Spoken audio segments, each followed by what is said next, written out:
নমস্কার, কলিস cooking with লাইফস্টাইলে আপনাদের অনেক অনেক স্বাগত জানাই। আজকে আমি আপনাদের সঙ্গে শেয়ার করতে চলেছি আমাদের বাড়ির গাছের টাটকা কচি কুমড়ো শাক পাঁচফোড়ন দিয়ে সম্পূর্ণ নিরামিষ একটি রেসিপি। এই রেসিপিটি গরম গরম ভাতের সঙ্গে খেতে অপূর্ব লাগে আর খুবই সামান্য তেল মশলায় রান্নাটা হয়ে যায়। তো চলুন আগে কুমড়ো শাক কেটে নেওয়া যাক।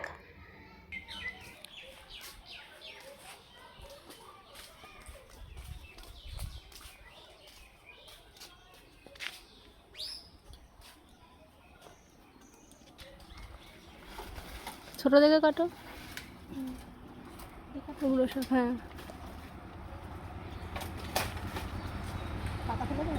পাতা থাক। কুমড়ো শাক বাড়িতে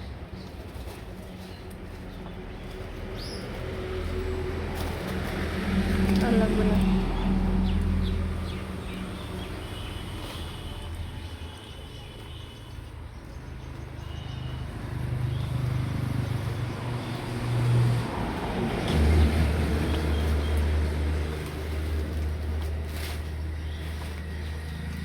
ছোটো করে কাটো না, ছোটো করে কাটো, ব্যাস।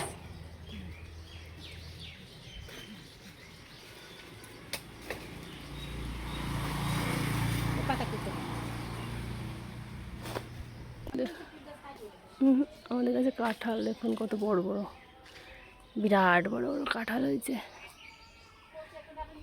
না গাছে না,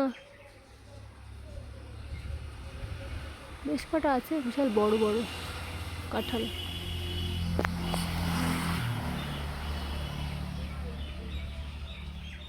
এই গাছে আবার একটা ছোট্ট চাল কুমড়ো হয়েছে, কুচকুলে একটা চাল কুমড়ো। না না না, এই থাক। এতক্ষণ তো আমার মায়ের কুমড়ো শাক পাড়া দেখলেন। তো চলুন এবারে কুমড়ো শাকগুলো কেটে নেওয়া যাক। তো ডাঁটা পাতা সবই কিন্তু আমি নিয়েছি। আপনাদের সঙ্গে কথা বলতে বলতে কুমড়ো শাক আমার কাটা হয়ে গেছে। আর এই রেসিপিতে কি কি উপকরণ লাগছে দেখতে থাকুন। এখানে আমি কিছু কাঁঠালের দানা বা কাঁঠালের আঁটি নিয়েছি। আর এই রেসিপিটি কাঁঠালের আঁটি দিয়ে করলে খেতে কিন্তু ভীষণ ভালো লাগে। তো কাঁঠালের আঁটি বা দানাগুলো আমি এরকম দুভাগ করে নিচ্ছি। ওপরের যে সাদা খোসা সেটা ফেলে দেব। আপনারা যারা কাঁঠালের দানা খেতে অপছন্দ করেন, এইভাবে একবার এই রেসিপিটি করে খেয়ে দেখুন, খেতে কিন্তু ভীষণ ভালো লাগে। আর এই রেসিপিটি কিন্তু খুবই স্বাস্থ্যকর। কাঁঠালের দানাগুলো কেটে জলে দিয়েছি, তাহলে কষ বেরিয়ে যাবে। সাথে দুটো তিনটে ছোটো সাইজের আলু আমি খোসা ছাড়িয়ে কেটে নিচ্ছি। আর রেসিপিটি কিন্তু সম্পূর্ণ নিরামিষ। তো আপনারা কারা কারা এইভাবে এই রেসিপিটি করেন অবশ্যই জানাবেন। কতটা কষ বেরিয়েছে দেখুন। ভালো করে জল পাল্টে পাল্টে ধুয়ে নেব। এদিকে শাকগুলোও সুন্দর করে আমি পরিষ্কার করে ধুয়ে নিয়েছি। এবার এখানে দেখুন বন্ধুরা, আমি 100 গ্রাম মটর ডাল আগের দিন রাত্রিবেলা ভালো করে জল পাল্টে ধুয়ে ধুয়ে ভিজিয়ে রেখেছিলাম। আপনারা ছোলার ডাল দিয়েও কিন্তু এই রেসিপিটা করতে পারেন। ডালটাকে জল ঝরিয়ে নিয়ে বেটে নিয়েছি। এবারে নুন দিয়ে দিচ্ছি আর পরিমাণ মতো হলুদ গুঁড়ো দিয়ে দিচ্ছি, দিয়ে ভালো করে মেখে নেব। আজকে আমি ডালের বড়া আর ফোড়ন দিয়ে এই কুমড়ো শাকের রেসিপিটি আপনাদের সঙ্গে রান্না করে দেখাবো। এই রেসিপিটি খেতে কিন্তু ভীষণ ভালো হয়। তো ডালটা মাখা হয়ে গেছে। কড়াইতে আমি সর্ষের তেল দিচ্ছি। রান্নাটা সর্ষের তেলেই করব। তেলটাকে ভালো করে গরম করে নিলাম। এবারে মটর ডাল যে মেখে রেখেছিলাম সেটা বড়ার আকারে ছোট ছোট করে দিয়ে দিচ্ছি। তো বন্ধুরা, আপনাদের যদি এই রেসিপিটি ভালো লাগে তাহলে অবশ্যই লাইক শেয়ার কমেন্ট সাবস্ক্রাইব করে পাশের বেল আইকনটা প্রেস করার অনুরোধ জানাচ্ছি। তো দেখুন বড়ার এক পাশ ভাজা হয়ে গেছে, উল্টে দিচ্ছি। বড়াগুলো উল্টে পাল্টে আমি একটু লাল লাল করে ভেজে নেব।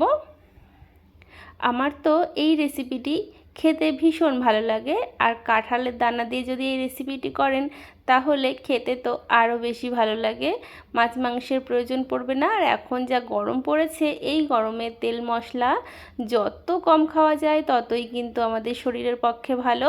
আর আমি সব সময় চেষ্টা করি আপনাদের সঙ্গে খুবই কম তেল মশলায় রান্না করে দেখানোর। তো কথা বলতে বলতে বড়াগুলো কিন্তু ভেজে আমি উঠিয়ে নিয়েছি। কড়াইতে আমি সামান্য তেল দিয়েছি, সর্ষের তেল, ফোড়নে দিলাম 5 ফোড়ন। রেসিপিটি 5 ফোড়নের উপরেই নির্ভর করে হবে। 5 ফোড়নটাকে ভালো করে ভেজে নিচ্ছি। এবারে কেটে রাখা কাঁঠালের দানা, আলু আর বেশ কয়েকটা চেরা কাঁচা লঙ্কা দিয়ে দিলাম। রান্নাটা কাঁচা লঙ্কার ঝালেই হবে, আর কিন্তু কোনো গুঁড়ো মশলা পড়বে না, নুন হলুদ ছাড়া। তো এবারে ভালো করে একটু ভেজে নেব কিছু সময়। এবারে স্বাদ মতো নুন দিয়ে দিচ্ছি, আর দেব পরিমাণ মতো হলুদ গুঁড়ো। নুন হলুদ দিয়ে ভালো করে একটু ভেজে নিচ্ছি। এই রেসিপিটি কিন্তু ভীষণ স্বাস্থ্যকর। অনেকে তো অনেক রকমভাবেই কুমড়ো শাক রান্না করে থাকেন, এইভাবে একবার করার অনুরোধ জানাচ্ছি। আলু কাঁঠালের দানা ভালো করে ভাজা হয়ে গেছে, পরিমাণ মতো জল দিয়ে দিলাম। জলটা ভালো করে একটু ফুটিয়ে নিচ্ছি। তারপরে ঝোলের মধ্যে আমি কেটে ধুয়ে রাখা কুমড়ো শাকগুলো দিয়ে দিচ্ছি। আর কুমড়ো শাক মানে যে কোনো শাক যখনই এইভাবে রান্না করবেন, একটু ঝোলে দিয়ে রান্না করলে শাকের পুষ্টিগুণ বজায় থাকে আর খেতেও ভালো লাগে। ঢাকা দিয়ে রেখেছিলাম, দেখুন অনেকটাই কিন্তু শাকটা নরম হয়ে কমে এসেছে। আর এই শাকের ঝোল খাওয়া কিন্তু ভীষণ ভালো শরীরের পক্ষে, পেটের পক্ষে তো ভালোই, আর শরীরের পক্ষেও ভীষণ ভালো।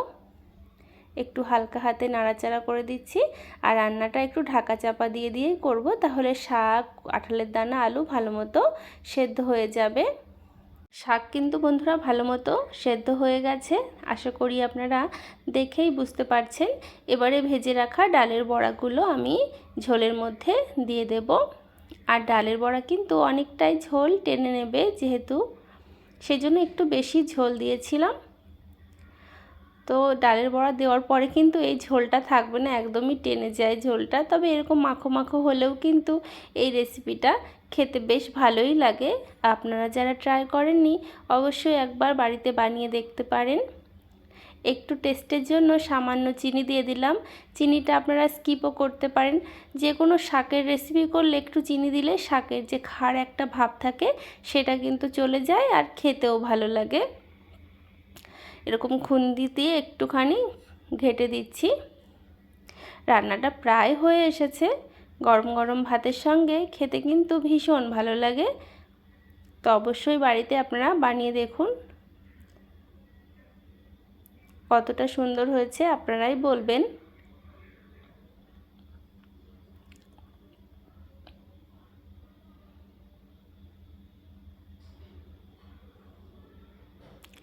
দেখুন বন্ধুরা, রান্নাটা একদম রেডি হয়ে গেছে।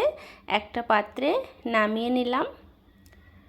দেখতে সাধারণ হলেও রেসিপিটা কিন্তু খেতে ভীষণ সুস্বাদু হয়। তো তৈরি হয়ে গেল 5 ফোড়নে কুমড়ো শাকের দুর্দান্ত স্বাদের নিরামিষ রেসিপি।